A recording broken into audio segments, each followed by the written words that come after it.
آپ کا ہر رکا ہوا کام بن سکتا ہے، چاہے وہ شادی کیوں نہ ہو، اولاد ہو، آپ کا کاروبار ہو، جاب ہو، کچھ بھی ہو۔ جب بھی آپ اس وظیفے کے بعد آپ دعا کریں گے نا، وہ ہر حال میں قبول ہوگی۔ میں گارنٹی دیتی ہوں، میں نے اپنی زندگی میں دیکھا ہے، میں نے اس کو آزمایا ہے۔ یہ وظیفے نے میری زندگی کو بہت آسان کر دیا ہے، چاہے وہ لنڈن آتے وقت ہو، چاہے میری پریگننسیز ہو۔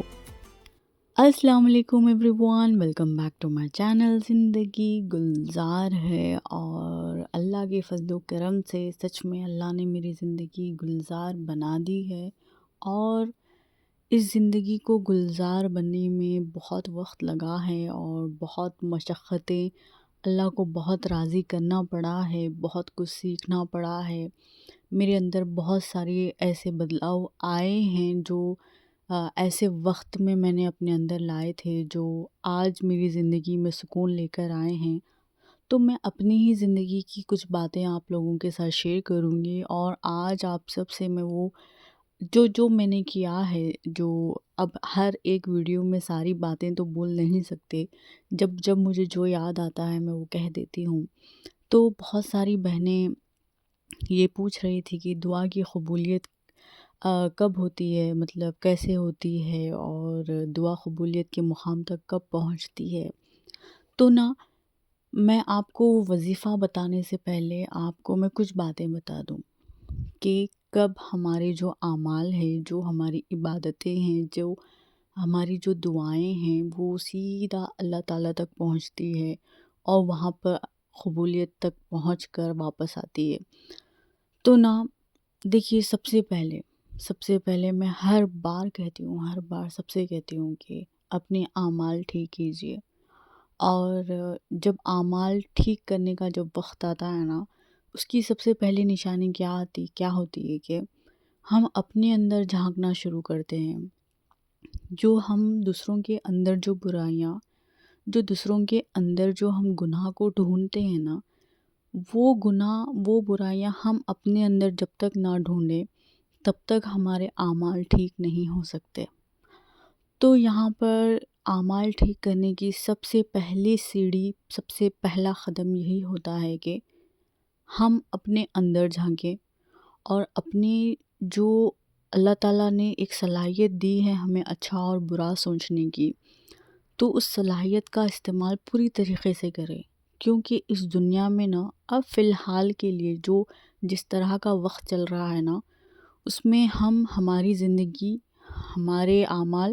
اور ہماری آخرت، ہماری خبر، صرف ہمارے علاوہ ہم کچھ اور سوچ بھی نہیں سکتے۔ تو یہی بہت ہے ہمارے لیے کہ ہم صرف ہماری زندگی کو بہتر بنائیں، ہماری خبر کو بہتر بنائیں اور ہماری آخرت کو بہتر بنائیں۔ تو دنیا کی اب فکر چھوڑ دیں، دنیا چاہے آپ کے بارے میں کچھ بھی کہیں۔ تو سب سے پہلے اپنے اندر وہ ساری صلاحیتیں لانے کی کوشش کریے۔ ضروری نہیں ہے کہ یہ ساری چیزیں ایک دم سے ایک ہی دن میں آپ لوگوں کے اندر آ جائیں گی۔ جیسا کہ صبر جمیل کی دعا کیجیے، اللہ سے جب بھی دعا کیجیے کہ اللہ آپ کو صبر جمیل دے، آپ کو صحیح سوچنے کی توفیق دے، آپ کو صحیح بات کرنے کی توفیق دے، اور آپ کو عمل کرنے کی بھی توفیق دے۔ ٹھیک ہے؟ تو یہ ایک دعا کیجیے اپنے لیے ہمیشہ، اور اپنے اعمال پر پورا ہر طرح سے یہ دھیان رکھیے کہ آپ کی زبان سے غیبت نہ ہو، آپ کی زبان سے کسی کی ایسی برائی نہ ہو جس سے اس کا دل دکھے، چاہے کوئی کتنی بھی تکلیف دے دے۔ ہاں، میں نے بھی یہ کیا ہے، جب میرے دل کو بہت ٹھیس پہنچتی تھی، جب میری زبان پر بہت کچھ آ سکتا تھا، اس وقت بھی میں نے خاموشی اختیار کی ہے، اور اللہ پر یقین رکھا ہے کہ اللہ ضرور جواب دیں گے، اور ہوا ہے وہ سب کچھ۔ تو زبان کا صحیح استعمال ضروری ہے، اور اپنے اعمال کو سدھارنے کی کوشش کیجیے۔ اور اس کے علاوہ میں آپ کو یہی کہوں گی کہ اللہ پر جو توکل ہوتا ہے وہ توکل کا جو اصل معنی ہے جو بولتے ہیں کہ ہمیں تو اللہ پر بہت بھروسہ ہے، جو بھی کرے گا اللہ کرے گا، ہم راضی ہے، ہم صرف بولتے ہیں، ہم پوری طرح سے اللہ پر ہم پورا توکل کرتے ہی نہیں ہیں ہم۔ اور یہ چیز صرف اللہ جانتا ہے کہ یہ میرا بندہ مجھ پر پورا یقین کرتا ہے کہ نہیں کرتا ہے۔ اور یہ کیسے ہوگا پوری طرح سے ہم اللہ پر کیسے یقین کر سکتے ہیں جب بہت ساری بہنیں جو شادی کے لیے پریشان ہیں، جب آگے والا آ کر آپ کو ریجیکٹ کر کے چلے جا رہا ہے، جب آپ کی صورت شکل آپ کے رنگ پہ انگلی اٹھا کر جا رہا ہے، اور آپ کے گھر میں آپ کے ساتھ جو برتاؤ ہو رہا ہے، جب آپ ان سب چیزوں کے باوجود بھی آپ کو تکلیف ہو رہی ہے، مگر آپ یہ سوچ کر اپنے آپ کو تسلی دیں گی کہ اللہ میرے لیے بہتر کرے گا، اب جو رشتہ مجھے ٹھکرا کر چلے گیا ہے نا، شاید وہ میرے حق میں بہتر نہیں تھا، اسی لیے چلے گیا، الحمدللہ کہیے اس وقت آپ 2 رکعت شکرانہ ادا کیجیے، جب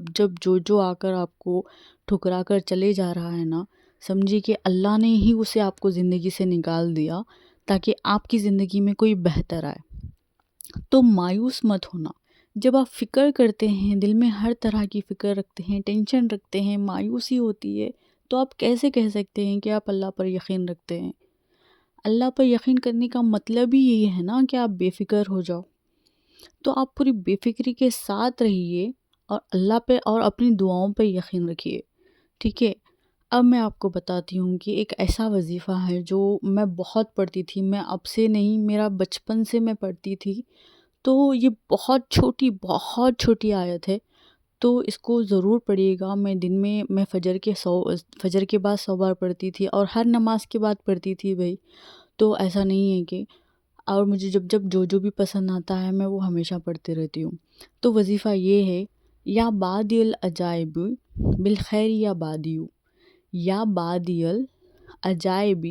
بالخیر یا بادیو، یا بادی العجائب بالخیر یا بادیو، ٹھیک ہے؟ یہ ایسا وظیفہ ہے نا، میں نے دیکھے ہیں اس کے ایسے معجزے ہوتے ہیں اس کے ساتھ، اور میری ڈیلیوری کے ٹائم میں بھی میں نے یہ پڑھا تھا اس وقت بھی بہت میں اکیلی ہو گئی تھی، تو یہ چیز میں پڑھتی ہوں، بہت پڑھتی ہوں، اور اس سے آپ کے ناممکن کام بھی ہو جاتے ہیں، آپ سوچ بھی نہیں سکتے، ایسے رکے ہوئے کام بھی آپ کے بننے شروع ہو جاتے ہیں جب آپ یہ وظیفہ پڑھتے ہیں۔ اور میں آپ کو بار بار کے یہی کہوں گی کہ کوئی بھی کام 1 دن میں 2 دن میں نہیں ہوتا، کیونکہ ہر چیز کے ہونے کے پیچھے بھی مصلیحت ہوتی ہے، اور ہر چیز کے نہ ہونے کے پیچھے بھی مصلیحت چھپی ہوئی ہوتی ہے۔ تو مقصد یہاں پر اللہ تعالیٰ یہاں پر انسان کو اپنے قریب رکھنا چاہتے ہیں، اور انسان کے اندر صبر اور ٹھہراؤ والی چیزوں کو پیدا کرنا چاہتے ہیں۔ تو جب تک آپ کی دعائیں قبول نہیں ہوتی، تب تک آپ یقین اور اللہ تعالیٰ پر ایسا یقین رکھنا، ایسا توکل رکھنا کہ بس عرش ہل جائے۔ تو آپ کو یہی کہوں گی کہ کوئی بھی وظیفہ کریں، سب سے پہلے اپنی نمازوں کو صحیح وقت پر ادا کریں، اور ہر فرض نماز کے بعد آپ یہ وظیفہ پڑھ سکتے ہیں، اور ہر فرض نماز کے بعد فوراً دعا کیجیے گا۔ فرض نمازوں کے بعد دعائیں قبول ہوتی ہے۔ اذان اور اقامت کے بیچ کا جو وقت ہوتا ہے نا، اذان اور نماز کے بیچ کا جو وقت ہوتا ہے نا، اس میں بھی دعا کیجیے گا، اور پوری کوشش کیجیے کہ آپ ہر حال میں باوضو رہیں، استغفر تو بس پڑھتے ہی رہیں، اور ہر نماز کے بعد یہ وظیفہ کریں، ایٹ لیسٹ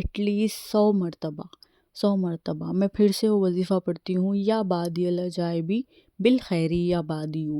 یا بادی العجائبی بالخیری یا بادیو، ٹھیک ہے؟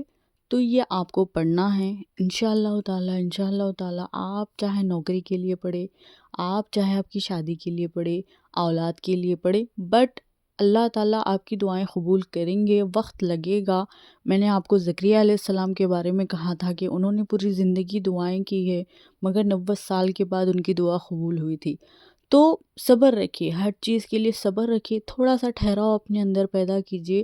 اور دنیا آپ کو جو بھی تکلیف دے رہی ہے نا، بس سمجھنا کہ اللہ کی طرف سے ہے، اور اللہ کی طرف سے آنے والی ہر تکلیف بس وقتیہ ہوتی ہے، اور اللہ تعالیٰ اپنے ہر بندے کی دعا قبول کرتے ہیں، اپنے ہر بندے کا ساتھ دیتے ہیں۔ تو بس صبر کرنا، انشاءاللہ سب کی جھولیاں بھریں گی، سب کی زندگیوں میں خوشیاں آئیں گی۔ تو اگر ویڈیو اچھا لگا تو پلیز لائک کرنا، سبسکرائب کرنا، شیئر کرنا، اور کمنٹس میں ضرور بتانا کیسا لگا، اور اپنی اس بہن کو اپنی دعاؤں میں یاد رکھنا، اور پلیز مجھے سپورٹ کرنا کہ میں آگے اور بڑھوں، میرا چینل اور آگے بڑھے، میری ویڈیوز کو لاسٹ تک دیکھنا، اور پوری کوشش کرنا کہ آپ ہر ویڈیو دیکھ سکیں اور سب کے ساتھ شیئر کرنے کی کوشش کرنا۔ تو یہ تھی میری ایک چھوٹی سی کوشش آج آپ سب کے لیے۔ تو ملتے ہیں نیکسٹ ویڈیو میں، تب تک کے لیے اللہ حافظ اور بہت سارا پیار۔